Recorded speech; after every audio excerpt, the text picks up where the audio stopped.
रात का सन्नाटा ऐसा था जैसे सांस लेना भी गुनाह हो। सरकारी अस्पताल की उस ठंडी और उदास इमारत में सिर्फ एक ही आवाज गूंज रही थी, मशीनों की पी पी की आवाज, जो एक मां की आखिरी सांसों का हिसाब रख रही थी। विक्रम सिंह, जिसने सीमा पर गोलियों की बौछार देखी थी, आज अपनी मां के कमरे के दरवाजे पर जम गया था। उसके सीने में दिल धड़कना भूल गया।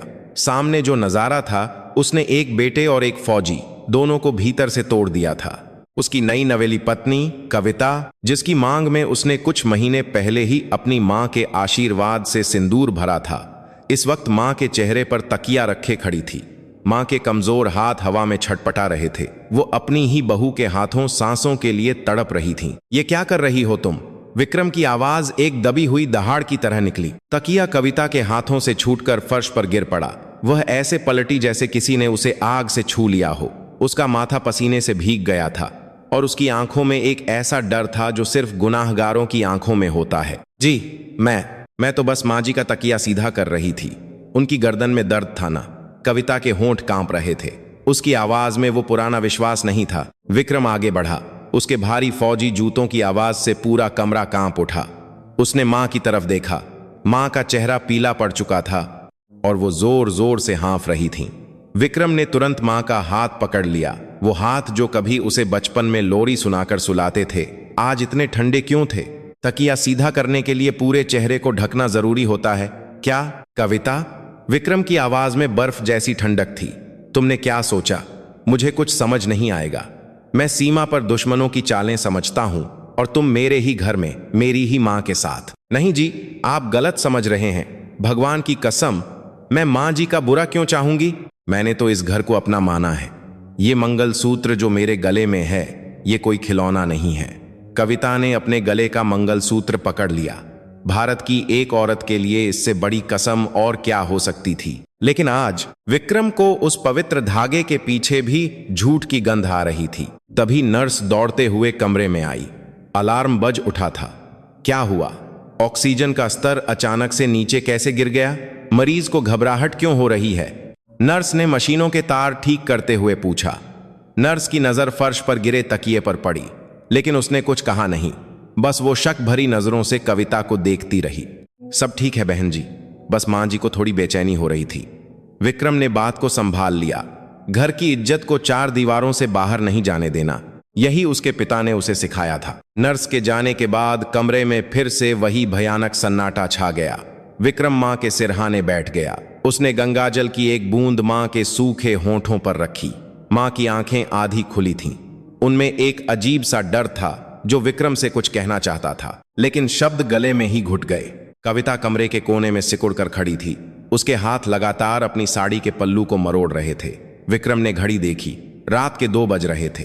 कुछ घंटे पहले तक वो इस बात से खुश था कि ड्यूटी से लौटकर वो अपनी मां के पैरों में सिर रखकर सोएगा, लेकिन किस्मत ने कैसा खेल खेला था। तुम घर जाओ कविता, विक्रम ने बिना उसकी तरफ देखे कहा। लेकिन मां जी, मैं रुक जाती हूं, आप बहुत थके हुए हैं। कविता की आवाज में एक नकली फिक्र थी। मैंने कहा तुम घर जाओ, और हां, सुबह आने की कोई जरूरत नहीं है। मां के पास मैं ही रहूंगा। विक्रम के इस एक वाक्य ने कविता के पैरों तले जमीन खिसका दी। वह जानती थी कि विक्रम के मन में शक का बीज बोया जा चुका है, और एक फौजी का शक कभी खाली नहीं जाता। कविता चुपचाप कमरे से बाहर निकल गई। उसके जाने के बाद विक्रम ने मां के सिर पर हाथ फेरा। मां, मुझे माफ कर देना। मैं देश की रक्षा करता रहा और मेरी ही मां अपने घर में असुरक्षित थी। विक्रम की आंखों से आंसू की एक बूंद गिरी और मां के माथे पर जा गिरी। सुबह की पहली किरण के साथ अस्पताल में चहल पहल शुरू हो गई। विक्रम की आंखों में नींद का एक कतरा भी नहीं था। उसने रात भर सिर्फ 2 चीजों के बारे में सोचा था, वो तकिया और कविता की आंखों का वो डर। वो डर एक हत्यारे का नहीं था। वो डर किसी ऐसे इंसान का था जो खुद किसी बहुत बड़े जाल में फंसा हो। बड़े डॉक्टर साहब राउंड पर आए। उम्रदराज, सफेद बालों वाले डॉक्टर साहब विक्रम के पिता के पुराने दोस्त भी थे। विक्रम बेटा, तुम्हारी मां के शरीर में जहर फैल रहा है। मैं कोई दवाई का जहर नहीं कह रहा हूं, ये तनाव का जहर है। रात को जो भी हुआ उससे इनका दिल बहुत कमजोर हो गया है। कोई है जो इन्हें मानसिक रूप से तोड़ रहा है। विक्रम ने डॉक्टर साहब के पैर छुए। मुझे सब समझ आ रहा है डॉक्टर साहब, लेकिन मैं बिना सबूत के कोई कदम नहीं उठा सकता। क्या यहां गलियारे में कोई कैमरा लगा है? डॉक्टर साहब ने एक गहरी सांस ली। लगा तो है बेटा, लेकिन यह सरकारी अस्पताल है, कभी चलता है कभी नहीं। मैं वार्ड बॉय से कहकर फुटेज मंगवाता हूं। दोपहर हो चुकी थी। विक्रम अस्पताल की कैंटीन में बैठा एक कप ठंडी चाय को घूर रहा था। उसका दिमाग पुराने दिनों में चला गया। कुछ महीने पहले ही तो उसकी शादी हुई थी। कविता एक बहुत ही संस्कारी और सीधी सादी लड़की थी, एक गरीब घर की बेटी। जब विक्रम का रिश्ता उसके घर गया था तो कविता के पिता बहुत बीमार थे। विक्रम ने बिना दहेज के शादी की थी। उसने सोचा था कि गरीबी देखी हुई लड़की परिवार का दर्द समझेगी, बड़ों का सम्मान करेगी। शुरुआत में सब कुछ कितना अच्छा था। कविता सुबह उठकर सबसे पहले मां के पैर छूती थी, तुलसी के पौधे में जल चढ़ाती थी। फिर अचानक ये सब क्या हो गया? विक्रम की सोच टूटी जब उसका फोन बजा। एक अनजान नंबर था। उसने फोन उठाया। दूसरी तरफ कोई बोल नहीं रहा था, बस भारी सांसों की आवाज आ रही थी। कौन है? विक्रम ने कड़क आवाज में पूछा। अपनी बीवी पर नजर रखो फौजी साहब। जो दिखता है वो सच नहीं होता, और जो सच है वो तुम्हें दिखेगा नहीं। फोन कट गया। विक्रम तुरंत अपनी कुर्सी से खड़ा हो गया। यह आवाज किसी अनजान की नहीं थी, इसमें एक चेतावनी थी। कोई था जो उसके परिवार के पीछे पड़ा था। वो तेज कदमों से वापस मां के कमरे की तरफ बढ़ा। कमरे के पास पहुंचते ही उसने देखा कि कविता वार्ड के बाहर खड़ी थी। वो किसी से फोन पर बात कर रही थी। उसकी आवाज कांप रही थी। मैंने कहा ना, मुझे थोड़ा और वक्त दो, मैं सब ठीक कर दूंगी। उनका पुश्तैनी घर बिकवाने की बात मैं सीधे नहीं कर सकती। माँ जी बीच में आ रही हैं। वो अभी भी घर की मालकिन है। अगर वो नहीं रहेंगी तो। विक्रम का खून खौल उठा। पुश्तैनी घर? उसकी मां की जान के बदले उसका पुश्तैनी घर? वो घर जो उसके पिता ने अपनी खून पसीने की कमाई से बनाया था, जिस आंगन में उसने चलना सीखा था। कविता ने जैसे ही पीछे मुड़कर देखा, विक्रम को खड़ा पाया। उसके हाथ से फोन गिर गया। जी, वो मैं। किससे बात कर रही थी तुम? और किस घर को बेचने की बात हो रही थी? विक्रम ने उसकी बांह पकड़ ली। उसकी पकड़ इतनी मजबूत थी कि कविता दर्द से कराह उठी। वो मेरे मायके से फोन था जी, पिताजी के इलाज के लिए जो पुराना कर्जा था। लोग परेशान कर रहे हैं। कविता ने रोना शुरू कर दिया। झूठ मत बोलो कविता, विक्रम चिल्लाया। एक औरत अपने मायके का कर्जा चुकाने के लिए अपनी सास की जान नहीं ले सकती। इसके पीछे कौन है? सच बताओ, वरना मैं भूल जाऊंगा कि तुम मेरी पत्नी हो। भारत का कानून और एक बेटे का गुस्सा दोनों बहुत भारी पड़ेंगे तुम पर। तभी नर्स दौड़ती हुई आई। मेजर साहब, जल्दी चलिए, माताजी को दौरा पड़ा है। विक्रम ने कविता को झटके से छोड़ दिया और कमरे के अंदर भागा। मां का शरीर बिस्तर पर अकड़ गया था। मशीनें जोर जोर से बीप कर रही थीं। डॉक्टर उनकी छाती को पंप कर रहे थे। विक्रम वहीं घुटनों के बल बैठ गया। हे भगवान, मेरी मां को बचा लो। मैंने अपनी पूरी जिंदगी सच्चाई और धर्म के रास्ते पर चलकर बिताई है। मेरी मां ने कभी किसी का बुरा नहीं सोचा। उन्हें यह सजा मत दो। कुछ देर की मशक्कत के बाद डॉक्टर पसीने से लथपथ होकर पीछे हटे। सांसें लौट आई हैं विक्रम, लेकिन ये कोमा में जा चुकी हैं। अब सिर्फ भगवान का चमत्कार ही इन्हें वापस ला सकता है। विक्रम का दिल जैसे पत्थर का हो गया। कोमा यानी अब मां उसे कुछ नहीं बता पाएगी कि रात को असल में क्या हुआ था। अब उसे खुद ही इस कुरुक्षेत्र में उतरना होगा। उसने पीछे मुड़कर देखा। दरवाजे के पास कविता खड़ी रो रही थी, लेकिन विक्रम की आंखों में अब उसके लिए कोई हमदर्दी नहीं थी। ये सिर्फ शुरुआत थी। ये महाभारत अब शुरू हुई थी, और इस बार धर्म और अधर्म का फैसला कोई तीसरा नहीं, वो खुद करने वाला था। विक्रम ने फोन निकाला और अपने एक पुराने दोस्त को मिलाया जो अब पुलिस के खुफिया विभाग में था। रामदीन, मुझे तुम्हारी मदद चाहिए। कुछ लोग मेरी जड़ें खोदने की कोशिश कर रहे हैं। मुझे जानना है कि कविता के फोन पर पिछले 1 महीने में किसका फोन आया है। अरे भाई, भाभी जी का फोन? सब ठीक तो है ना? रामदीन ने हैरानी से पूछा। कुछ भी ठीक नहीं है दोस्त। मेरे घर में सेंध लग चुकी है और चोर कोई बाहर का नहीं है। रात फिर से गहराने लगी थी। अस्पताल का वो कमरा अब एक युद्ध के मैदान में बदल चुका था। विक्रम अब सिर्फ एक बेटा नहीं था, वो एक सैनिक था जो अपने सबसे बड़े दुश्मन की तलाश में निकल पड़ा था। और सबसे भयानक बात यह थी कि उसे शक था कि यह दुश्मन कोई एक इंसान नहीं है, ये एक पूरा गिरोह है जिसका एक मोहरा उसकी अपनी पत्नी है। लेकिन राजा कौन है? रात का तीसरा पहर था। आसमान में चांद बादलों के पीछे छिप गया था, मानो वह भी नीचे धरती पर चल रहे इस धोखे के खेल को देखना नहीं चाहता था। अस्पताल की दीवारों के बाहर विक्रम ने अपनी मोटरसाइकिल स्टार्ट की। उसका चेहरा किसी पत्थर की तरह सख्त था। रामदीन ने उसे वो पता भेज दिया था जहां से वो अनजान फोन आया था। यह कविता की छोटी बहन गीता का घर था। शहर के बाहरी इलाके में एक पुरानी बस्ती। गलियों में कीचड़ और घुटन थी। स्ट्रीट लाइटें या तो बुझी थीं या उनकी पीली रोशनी डरावनी परछाइयां बना रही थी। एक टूटे हुए दरवाजे वाले छोटे से घर के सामने विक्रम रुक गया। उसने दरवाजा खटखटाया। कुछ देर बाद दरवाजा खुला। सामने गीता खड़ी थी। उसकी आंखों के नीचे काले घेरे थे और कपड़े मैले। विक्रम को देखकर उसके चेहरे पर हवाइयां उड़ गईं। जीजा जी, आप इतनी रात को? अंदर आइए ना। गीता की आवाज कांप रही थी। विक्रम बिना कुछ बोले अंदर दाखिल हुआ। एक छोटा सा कमरा जिसमें रसोई भी साथ ही थी।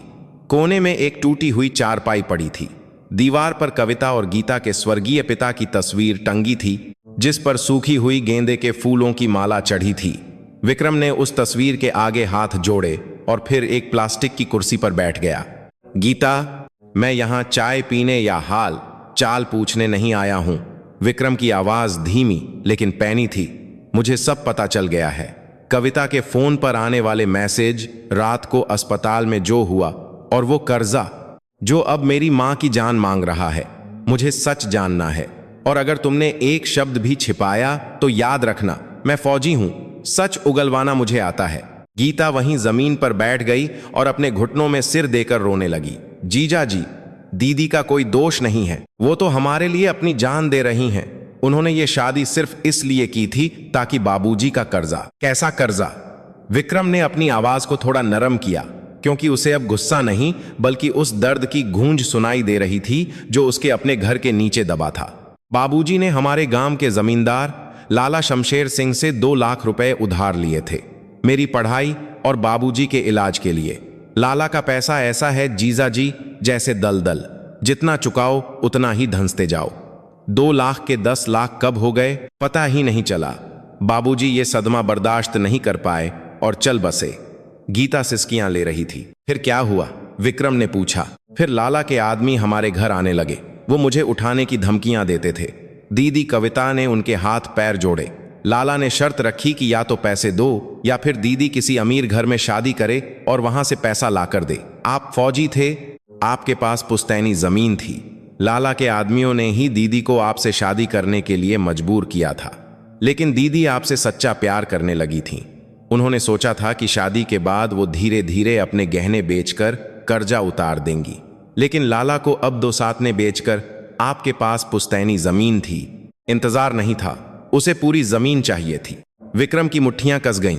लाला शमशेर सिंह, एक गिद्ध जो गरीबों के मांस पर पलता था, और कविता, एक बेबस बहन और बेटी जो अपने परिवार की इज्जत बचाने के लिए खुद को बेच चुकी थी। लेकिन मेरी मां के चेहरे पर तकिया। विक्रम के मुंह से ये शब्द जैसे खून की उल्टी की तरह निकले। नहीं जीजा जी, गीता चिल्लाई, दीदी कभी किसी की जान नहीं ले सकती। वो तो बस लाला के आदमियों ने उन्हें डराया था कि अगर मां जी जिंदा रहीं तो जमीन कभी बिक नहीं पाएगी।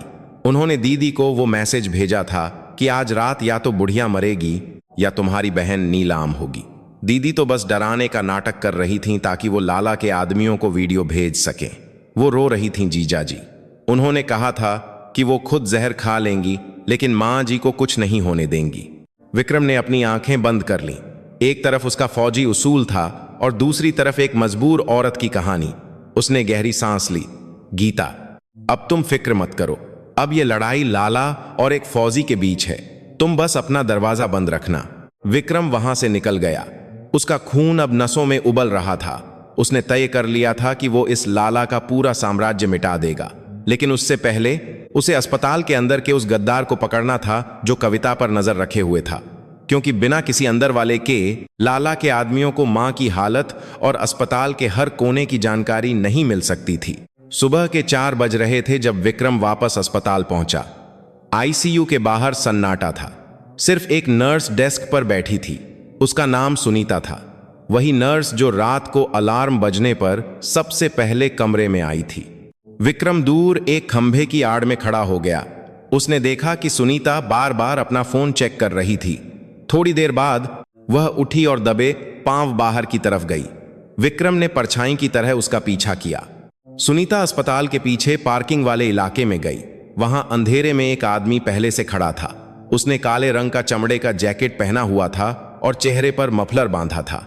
विक्रम एक पुरानी एम्बुलेंस के पीछे छिप गया और उनकी बातें सुनने लगा। मैंने कहा था ना, आज रात काम हो जाएगा। सुनीता फुसफुसा रही थी। उस फौजी की बीवी बहुत डरी हुई थी, लेकिन ऐन वक्त पर फौजी आ गया। अब मुझे मेरा बाकी का पैसा कब मिलेगा? लाला जी से कहो कि मुझे इस झंझट से बाहर निकालें। काले जैकेट वाले आदमी ने सुनीता के हाथ में एक लिफाफा थमाया। लाला जी नाराज हैं सुनीता, काम अधूरा है। बुढ़िया अभी भी सांस ले रही है। कल रात तक का वक्त है, या तो तू खुद ड्रिप में कुछ मिला दे, वरना ये तस्वीरें देख रही है, इसमें तेरा पूरा कच्चा चिट्ठा है कि तूने कैसे मरीजों की दवाइयां बेची हैं। पुलिस के पास जाने में मुझे 2 मिनट लगेंगे। सुनीता के हाथ से लिफाफा लगभग छूट ही गया था। नहीं भैया, ऐसा मत करना। ठीक है, मैं कल रात की शिफ्ट में देख लूंगी। विक्रम का खून जम गया। उसकी मां की जिंदगी का सौदा कुछ रुपयों के लिए किया जा रहा था। वो सफेद कोट वाली औरत जिसे भगवान का दूसरा रूप माना जाता है, वो असल में यमदूत बन चुकी थी। आदमी वहां से जाने लगा। विक्रम ने एक पल सोचा कि उसे वहीं दबोच ले। एक फौजी के लिए एक गुंडे की गर्दन मरोड़ना 5 सेकंड का काम था, लेकिन नहीं, उसे सिर्फ पूंछ नहीं, पूरे सांप के बिल को तबाह करना था। उसे लाला तक पहुंचना था। विक्रम चुपचाप वापस आईसीयू के बाहर आ गया। कविता वहीं फर्श पर बैठी थी। उसका चेहरा आंसुओं से सूज गया था। उसने जैसे ही विक्रम को देखा, वो उठने की कोशिश करने लगी, लेकिन कमजोरी से लड़खड़ा गई। विक्रम ने उसे गिरने से पहले थाम लिया। पहली बार उस स्पर्श में गुस्सा नहीं था। अंदर आओ। विक्रम ने उसे आईसीयू के पास एक खाली वेटिंग रूम में खींचा और दरवाजा बंद कर दिया। मुझे गीता ने सब बता दिया है। विक्रम ने सीधा वार किया। कविता के चेहरे से सारा रंग उड़ गया। वो विक्रम के पैरों में गिर पड़ी। मुझे माफ कर दीजिए, मैं मजबूर थी। बाबूजी की मौत, गीता की इज्जत, मेरे पास कोई रास्ता नहीं था, लेकिन मैंने मां जी को। मैं जानता हूं। विक्रम ने उसे बाहों से पकड़कर उठाया। तुम एक अच्छी बेटी और बहन हो कविता, लेकिन एक पत्नी के तौर पर तुम हार गई, क्योंकि तुमने अपने पति पर भरोसा नहीं किया। तुम्हें लगा कि मैं तुम्हारे परिवार का बोझ नहीं उठा पाऊंगा। क्या मैं सिर्फ अपनी मां का बेटा हूं? क्या तुम्हारे पिता मेरे पिता नहीं थे? कविता सिर्फ रोती रही। विक्रम ने उसके आंसू पोंछे। आज से तुम कोई आंसू नहीं बहाओगी। अब ये मेरी लड़ाई है। लाला शमशेर सिंह ने गलत आदमी के घर पर पत्थर फेंका है। जी, लाला बहुत खतरनाक है। उसके पास गुंडे हैं, हथियार हैं, आप अकेले। कविता डर गई। अकेला? विक्रम हंसा, लेकिन उसकी हंसी में खौफ था। भारतीय सेना का हर जवान अपने आप में एक पूरी रेजिमेंट होता है। तुम बस वही करोगी जो मैं कहूंगा। अगली शाम ढलने को थी। अस्पताल के गलियारे में एक अजीब सा तनाव था। विक्रम जानता था कि सुनीता और काले जैकेट वाले आदमी के बीच आज रात कुछ बड़ा होने वाला था। उसने रामदीन को संदेश भेज दिया था। रात के 9 बजे डॉक्टरों का राउंड खत्म हो गया था। लाइटें धीमी कर दी गई थीं। विक्रम अपनी मां के कमरे के बाहर की कुर्सी पर बैठा अखबार पढ़ने का नाटक कर रहा था, लेकिन उसकी आंखें बाज की तरह थीं। तभी सुनीता अपनी दवाइयों की ट्रॉली लेकर उस तरफ बढ़ी। उसके चेहरे पर पसीना साफ दिख रहा था। उसके हाथ कांप रहे थे। उसने विक्रम की तरफ देखा और एक नकली मुस्कान दी। मेजर साहब, माताजी का रूटीन इंजेक्शन का वक्त हो गया है। विक्रम ने अखबार मोड़ा और खड़ा हो गया। बिल्कुल सिस्टर, अपना काम कीजिए। सुनीता कमरे के अंदर गई। विक्रम दरवाजे पर खड़ा हो गया। उसने देखा कि सुनीता ने एक शीशी से इंजेक्शन भरा। वो शीशी अस्पताल की नहीं लग रही थी। जैसे ही सुनीता ने मां की ड्रिप की नली में सुई चुभाने के लिए हाथ आगे बढ़ाया, एक मजबूत फौलादी हाथ ने उसकी कलाई पकड़ ली। सुई हवा में ही रुक गई। विक्रम की उंगलियां सुनीता की कलाई की हड्डियों को पीस रही थीं। इतनी भी क्या जल्दी है सिस्टर? विक्रम की आवाज किसी भूखे शेर की गुर्राहट जैसी थी। जरा इस दवा का नाम तो बताइए। क्या लाला ने इसका कोई खास नाम रखा है? यमलोक एक्सप्रेस? सुनीता के हाथ से इंजेक्शन छूटकर गिर गया। वो डर के मारे विक्रम के पैरों में गिर गई। मुझे मत मारिए साहब, मुझे मजबूर किया गया था। लाला के आदमी बाहर खड़े हैं। अगर मैंने ये नहीं किया तो वो मुझे मार डालेंगे। विक्रम ने उसे कॉलर से पकड़कर उठाया। बाहर? कहाँ है वो? सुनीता ने कांपते हाथ से इमरजेंसी एग्जिट की तरफ इशारा किया। वो पीछे वाले रास्ते पर मेरा इंतजार कर रहे हैं, ये कंफर्म करने के लिए कि काम हो गया। विक्रम ने सुनीता को एक कोने में धकेला और कमरे का दरवाजा बाहर से लॉक कर दिया। उसने अपनी जैकेट की जिप ऊपर तक खींची। उसके चेहरे पर अब एक फौजी का वो रूप था जो सीमा पार बैठे दुश्मनों की रूह कंपा देता था। वो धीरे धीरे इमरजेंसी एग्जिट की तरफ बढ़ा। वहां अंधेरा था, सिर्फ लाल रंग का एग्जिट बोर्ड चमक रहा था। दरवाजे के पार परछाइयां हिल रही थीं। एक नहीं, 3 लोग थे। उनके हाथों में चमकती हुई कोई चीज थी, शायद चाकू या बंदूक। विक्रम ने गहरी सांस ली। उसने अपने पिता को याद किया, मां का चेहरा आंखों के सामने लाया और कविता का मंगलसूत्र याद किया जिसे इन गिद्धों ने नीलामी की चीज समझ लिया था। दरवाजा खुला। अंधेरे गलियारे में मौत का तांडव शुरू होने वाला था। अस्पताल के पिछले दरवाजे के बाहर घना अंधेरा था। केवल एक दूर जल रहे स्ट्रीट लैंप की पीली रोशनी बारिश के पानी में चमक रही थी। विक्रम ने जैसे ही दरवाजा खोला, ठंडी हवा का एक झोंका उसके चेहरे से टकराया। सामने 3 परछाइयां खड़ी थीं। उनके हाथों में चमकते हुए लोहे के रॉड और चाकू थे। उन्हें लगा था कि सफेद वर्दी वाली सुनीता बाहर आएगी, लेकिन सामने मौत का एक फरिश्ता खड़ा था। सुनीता कहाँ है? काम हुआ या नहीं? बीच वाले आदमी ने कड़क आवाज में पूछा, जिसकी आंखों में क्रूरता थी। विक्रम एक कदम आगे बढ़ा। उसके चेहरे पर कोई डर नहीं था, न ही कोई जल्दबाजी। सुनीता आज छुट्टी पर है। उसका काम अब यमराज ने अपने हाथ में ले लिया है। तीनों गुंडे पल भर के लिए सहम गए।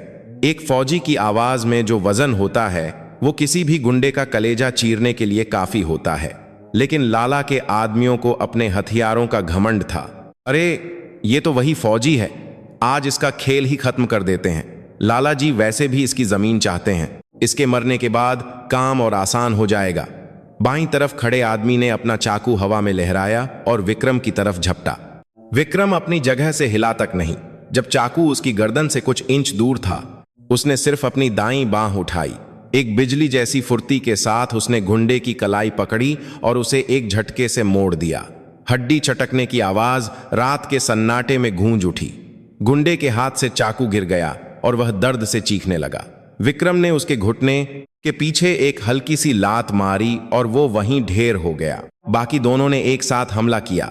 विक्रम ने कोई फालतू ताकत नहीं लगाई। सीमा पर उसने सीखा था कि शत्रु के गुस्से को ही उसका हथियार बनाओ। उसने लोहे की रॉड वाले का वार खाली किया और उसी के धक्के का इस्तेमाल करके दूसरे आदमी को दीवार से दे मारा। कुछ ही पलों में लाला शमशेर सिंह के वो गुंडे जो पूरे इलाके में खौफ फैलाते थे, अस्पताल के गंदे फर्श पर कीड़े मकोड़ों की तरह रेंग रहे थे। विक्रम उस काले जैकेट वाले आदमी के सीने पर अपना बूट रखकर खड़ा हो गया। भारतीय सेना के जवानों को निहत्थे लोगों पर हाथ उठाना नहीं सिखाया जाता, लेकिन जो लोग एक मां के सिरहाने मौत भेजते हैं, उनके लिए हमारे पास कोई नियम नहीं है। मुझे छोड़ दो साहब, हम तो बस नौकर हैं, आदमी खांसते हुए गिड़गिड़ाया। लाला शमशेर सिंह इस वक्त कहाँ हैं? विक्रम ने अपने बूट का दबाव थोड़ा और बढ़ा दिया। आदमी की सांसें उखड़ने लगीं। वो अपनी पुरानी हवेली में है, शहर के बाहर ईंट भट्ठे के पास। वहां उनका अड्डा है। आज रात वो वहीं हिसाब कर रहे हैं। विक्रम ने अपना पैर हटा लिया। उसने तीनों गुंडों को उसी इमरजेंसी एग्जिट वाले छोटे से कमरे में बंद किया और बाहर से ताला लगा दिया। फिर उसने अपना फोन निकाला। रामदीन का मैसेज आ चुका था कि पुलिस की एक छोटी टुकड़ी सादे कपड़ों में अस्पताल पहुंच रही है। विक्रम वापस आईसीयू के पास गया। कविता वहीं दरवाजे के बाहर हाथ जोड़े बैठी थी। उसकी आंखें भगवान की मूर्ति पर टिकी थीं। विक्रम को सही सलामत वापस आते देख उसकी जान में जान आई। वह उठकर विक्रम की तरफ भागी, लेकिन विक्रम ने हाथ के इशारे से उसे रोक दिया। रामदीन और उसके आदमी यहां पहुंच रहे हैं। वो सुनीता और उन तीनों गुंडों को पुलिस स्टेशन ले जाएंगे। तुम्हें मां के पास से एक पल के लिए भी नहीं हिलना है कविता। ये मेरा आखिरी आदेश समझो। आप कहां जा रहे हैं? कविता की आवाज कांप रही थी। लाला के पास बहुत लोग हैं, आप अकेले मत जाइए। हम जमीन दे देते हैं ना, मुझे जमीन से ज्यादा आप प्यारे हैं। विक्रम ने पहली बार कविता के आंसुओं में सच्चा प्यार देखा, लेकिन अब पीछे हटने का समय नहीं था। हमारी संस्कृति हमें सिखाती है कि अन्याय सहना अन्याय करने से बड़ा पाप है। अगर मैंने आज अपनी मां की जान की कीमत लगाकर अपनी जान बचा ली, तो मैं उस वर्दी के लायक नहीं रहूंगा जो मैंने सालों तक पहनी है।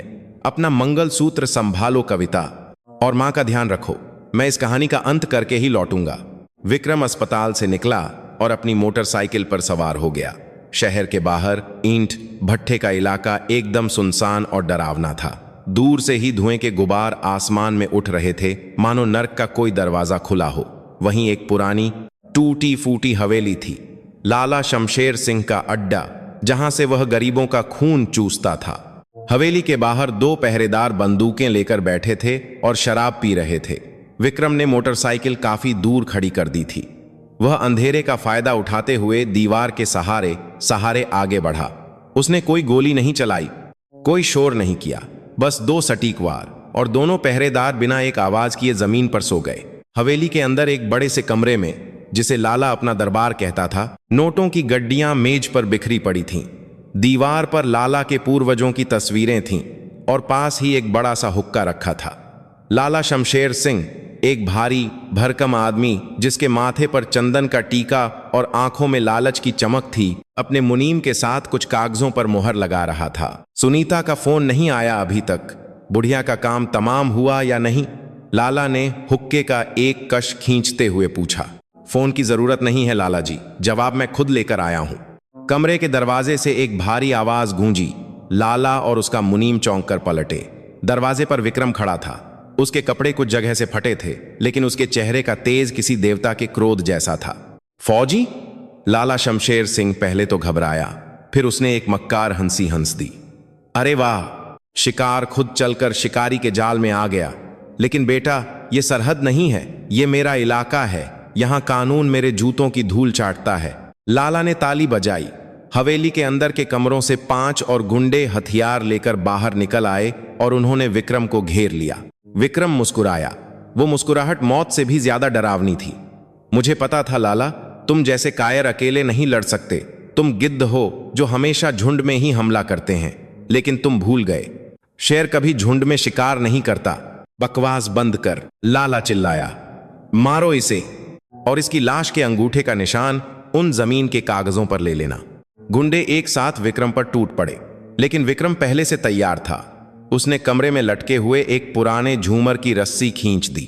झूमर सीधे नीचे गिरकर एक गुंडे के सिर पर लगा। धूल और कांच के टुकड़ों के बीच विक्रम किसी तूफान की तरह घूमा।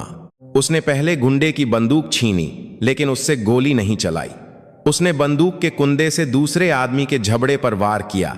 तीसरे आदमी को उसने मेज पर दे मारा, जिससे नोटों की गड्डियां हवा में उड़ने लगीं। लाला के आदमी समझ ही नहीं पा रहे थे कि वार कहां से हो रहा है। विक्रम की हर चाल सधी हुई थी। वो सिर्फ मार नहीं रहा था, वो उन्हें तोड़ रहा था। 2 मिनट, सिर्फ 2 मिनट में हवेली का वो दरबार एक खंडहर बन गया। लाला के सारे गुंडे फर्श पर कराह रहे थे। मुनीम पहले ही खिड़की से कूदकर भाग चुका था। अब कमरे में सिर्फ विक्रम और लाला बचे थे। लाला का चेहरा पसीने से भीग गया था। उसका सारा घमंड धूल में मिल चुका था। वो पीछे हटते हटते दीवार से जा लगा। विक्रम धीरे धीरे लाला की तरफ बढ़ा। उसके बूटों की आवाज लाला के दिल की धड़कन बढ़ा रही थी। विक्रम ने मेज से जमीन के वो कागज उठाए जिन पर उसकी मां के अंगूठे का निशान था। तुमने मेरी मां के माथे से सिंदूर और सांसें दोनों छीनने की कोशिश की लाला, और बदले में क्या चाहिए था? मिट्टी, ये कागज।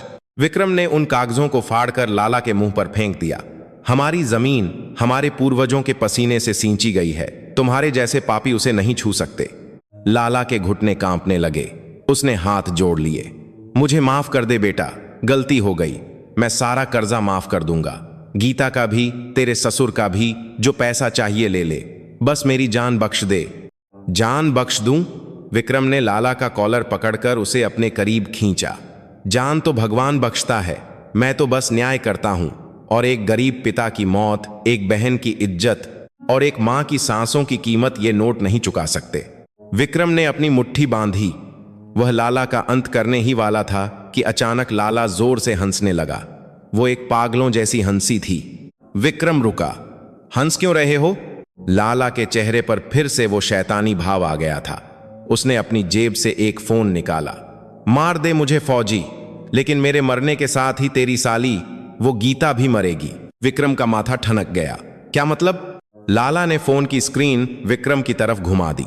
एक वीडियो कॉल चल रही थी। स्क्रीन पर गीता थी, जिसे एक कुर्सी से बांधा गया था और उसके सिर पर एक आदमी ने बंदूक तान रखी थी।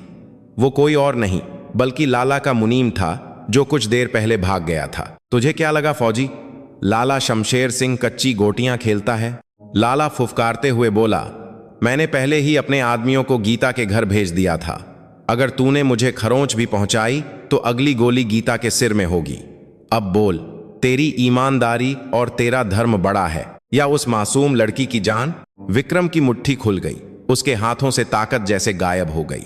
उसने गीता के रोते हुए चेहरे को देखा।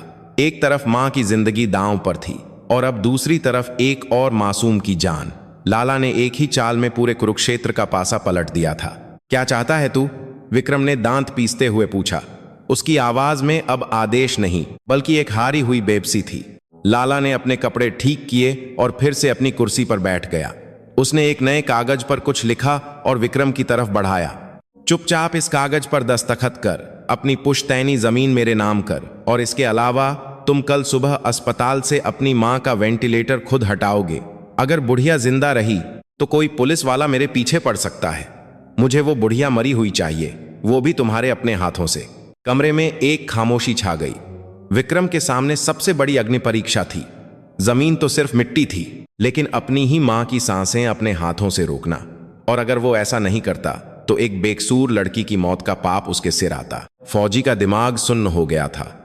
क्या धर्म की इस लड़ाई में एक सैनिक हार गया था? हवेली के उस बड़े कमरे में खामोशी इतनी भारी थी कि सुई गिरने की आवाज भी तूफान जैसी लगती। विक्रम के सामने मेज पर वो कागज पड़ा था जिस पर उसे अपनी पुश्तैनी जमीन लाला शमशेर सिंह के नाम करनी थी। स्क्रीन पर गीता रो रही थी और उसके सिर पर मुनीम की बंदूक तनी थी। लाला के चेहरे पर जीत की वो शैतानी मुस्कान थी जो किसी राक्षस के चेहरे पर तब आती है जब वो किसी देवता को घुटनों पर झुका देता है। विक्रम ने पेन उठाया। उसकी उंगलियां कांप रही थीं, डर से नहीं बल्कि उस भयानक फैसले से जो उसे लेना था। उसने कागज पर अपना नाम लिख दिया और दस्तखत कर दिए। शाबाश फौजी! लाला ने जोर से ताली बजाई। उसने झपट्टा मारकर कागज अपनी तरफ खींचा और उसे चूम लिया। अब हुई ना बात? लेकिन याद रहे, कल सुबह 8 बजे तक बुढ़िया का वेंटिलेटर बंद हो जाना चाहिए। अगर तूने कोई चालाकी की तो गीता की चिता जलाने के लिए भी लकड़ियां नहीं मिलेंगी। मुनीम, लड़की को अभी वहीं रखो जब तक काम पूरा न हो जाए। लाला ने वीडियो कॉल काट दी। विक्रम वहां से बिना कुछ कहे बाहर निकल आया। उसकी आंखों में आंसू नहीं थे, बस एक गहरी ठंडी आग थी। लेकिन लाला को एक बात नहीं पता थी। विक्रम सिर्फ शरीर से सैनिक नहीं था, वो दिमाग से एक रणनीतिकार भी था। जब लाला वीडियो कॉल पर बात कर रहा था, विक्रम ने बहुत ध्यान से स्क्रीन की पृष्ठभूमि बैकग्राउंड देखी थी। गीता के पीछे एक दीवार थी जिस पर जय माता दी का एक पुराना कैलेंडर टंगा था और खिड़की से बाहर एक लाल रंग की रोशनी चमक रही थी, शायद किसी मोबाइल टावर की लाइट। विक्रम के पास गीता के घर का पता था, लेकिन वो जानता था कि मुनीम गीता को उसके घर पर नहीं रखेगा, वो कोई और जगह थी। विक्रम ने अपनी मोटरसाइकिल स्टार्ट की। रात के 2 बज रहे थे। उसने तुरंत अपने पुलिस वाले दोस्त रामदीन को फोन मिलाया। रामदीन, लाला ने गीता को बंधक बना लिया है, मुझे सिर्फ 15 मिनट चाहिए। शहर के दक्षिणी इलाके में वो पुराना इलाका जहां सरकारी मोबाइल टावर है और उसके पास कोई बंद पड़ी रुई की मिल है, वहां तुम्हारी टीम पहुंचनी चाहिए। मैं लोकेशन भेज रहा हूं, तू फिक्र मत कर विक्रम, मैं 5 मिनट में वहां पहुंच जाऊंगा, रामदीन ने भरोसा दिलाया। विक्रम ने मोटरसाइकिल को हवा से बातें करते हुए दौड़ा दिया। उसे पता था कि लाला ने सुबह तक का वक्त दिया है, इसका मतलब मुनीम अभी भी गीता के पास उसी मिल में होगा। उसे लाला को यह यकीन दिलाना था कि वो हार मान चुका है। रुई की वो बंद पड़ी मिल शहर के बाहर थी। वहां एक पुराना जंग लगा लोहे का दरवाजा था। विक्रम ने मोटरसाइकिल दूर रोकी और अंधेरे में मिल के पिछले हिस्से से दाखिल हुआ। अंदर मुनीम और लाला के 2 और आदमी बैठे शराब पी रहे थे। गीता एक कुर्सी से बंधी हुई थी और उसका मुंह टेप से बंद था। लाला जी तो आज बहुत खुश हैं, पूरी जमीन मिल गई, एक आदमी ने हंसते हुए कहा। तभी मिल के टिन की छत पर किसी के चलने की आवाज आई। मुनीम सतर्क हो गया। उसने अपनी बंदूक उठाई। कौन है वहां? अगले ही पल मिल की मुख्य लाइटें कट गईं। घना अंधेरा छा गया। सिर्फ बाहर की लाल रोशनी खिड़की से अंदर आ रही थी। गुंडे घबरा गए। उन्होंने अपनी बंदूकें हवा में तान ली। गोली मत चलाना बेवकूफों, लड़की को कुछ नहीं होना चाहिए, वरना लाला हमें जिंदा गाड़ देगा, मुनीम चिल्लाया। अंधेरे का फायदा उठाकर विक्रम ऊपर की मचान से नीचे कूदा। उसने कोई आवाज नहीं की। उसने पहले आदमी को पीछे से गर्दन से पकड़ा और उसे बेहोश कर दिया। दूसरे आदमी को यह समझ ही नहीं आया कि क्या हुआ। तभी विक्रम का फौलादी घुटना उसके सीने से टकराया और वो वहीं ढेर हो गया। अब सिर्फ मुनीम बचा था। उसने डर के मारे टॉर्च जलाई। रोशनी की किरण सीधे विक्रम के चेहरे पर पड़ी। विक्रम की आंखें किसी शिकारी चीते की तरह चमक रही थीं। पीछे हट जा फौजी, वरना मैं लड़की को मार दूंगा। मुनीम ने बंदूक गीता की तरफ घुमा दी, लेकिन विक्रम की चालें शतरंज के मास्टर जैसी थीं। उसने जमीन से एक लोहे का नट उठाया और पूरी ताकत से मिलके दूसरे कोने में फेंका। खट की आवाज से मुनीम का ध्यान भटका। बस उसी एक सेकंड में विक्रम ने छलांग लगाई। उसने मुनीम के हाथ पर इतनी जोर से वार किया कि बंदूक दूर जा गिरी। अगले ही पल विक्रम ने मुनीम का कॉलर पकड़ा और उसे दीवार से दे मारा। मुनीम बेहोश होकर नीचे गिर पड़ा। विक्रम ने जल्दी से गीता के हाथ पैर खोले और उसके मुंह से टेप हटाया। गीता रोते हुए विक्रम के गले लग गई। जीजा जी, मुझे पता था आप आएंगे। चुप रहो गीता, रोने का वक्त नहीं है। रामदीन बाहर आ गया है, वो तुम्हें सुरक्षित घर पहुंचा देगा। मेरी जंग अभी खत्म नहीं हुई है। गीता को पुलिस की सुरक्षा में भेजने के बाद विक्रम वापस अस्पताल की तरफ मुड़ा। सुबह के 6 बज रहे थे। सूरज की पहली किरण आसमान में एक नया सवेरा ला रही थी, लेकिन विक्रम के लिए यह फैसले की घड़ी थी। अस्पताल के आईसीयू में कविता रात भर मां का हाथ थामे बैठी थी। उसने अपनी सारी गलतियों की माफी भगवान से मांग ली थी। विक्रम कमरे में दाखिल हुआ। उसका चेहरा थका हुआ था, लेकिन एक अजीब सा सुकून था। कविता, विक्रम ने कहा, तुम्हारी बहन सुरक्षित है, वो घर पर है। कविता की आंखों से आंसुओं की धार बह निकली। वो विक्रम के पैरों में गिर पड़ी। भगवान आपको लंबी उम्र दे, आपने मेरे परिवार को बचा लिया। मैं आपके लायक नहीं हूं। विक्रम ने उसे उठाया।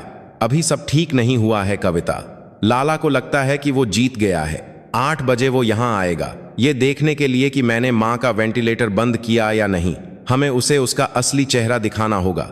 8 बजे अस्पताल के गलियारे में लाला शमशेर सिंह अपने कुछ वकीलों और गुंडों के साथ पूरे रुतब्बे से चला आ रहा था। उसके चेहरे पर एक विजेता का घमंड था।